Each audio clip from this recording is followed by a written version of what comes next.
we are selecting the appropriate table and preparing and running the update query. So an update query, what that does is it takes an existing row in a database and it takes the value and it replaces the value in a field with a new value. Okay. So then if we're over here in our cookie save, what we should have is us taking in the session data, putting it into variables. We are taking in the post data and we're putting that into variables, and we are connecting to the database, right?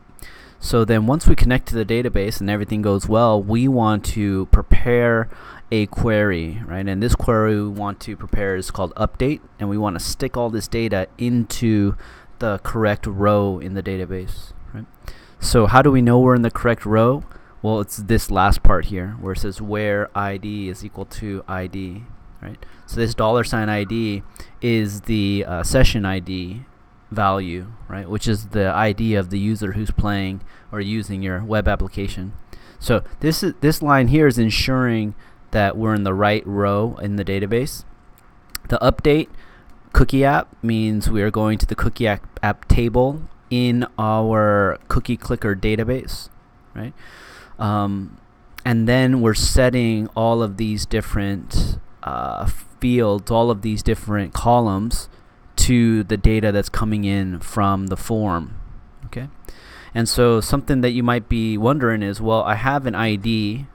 That's true. ID column. I have a user column. I have a password column, but I don't have a cookies column or a CPS column or a cursor column, right? So we're going to go ahead and talk about how we add that to our database. But for now, we went ahead and prepared our query. And then the last thing we want to do is we want to run our query. Okay, so let's come back over here, and the way we're going to run it is we're going to say a call to MySQL query, and you want to be sure to put the $link as the first argument and the query as the second argument, and then or die so that we can get a proper error message if things go bad, right? And so we can go ahead and save that, and we can come back over here and we could try running it. That's not it. This is it. Okay. So I refresh and I will save it like that. Right. And so here we get the error unknown grandma in the field list. Right. And so that has to do with us needing to create these columns in our database. And we'll do that in our next video.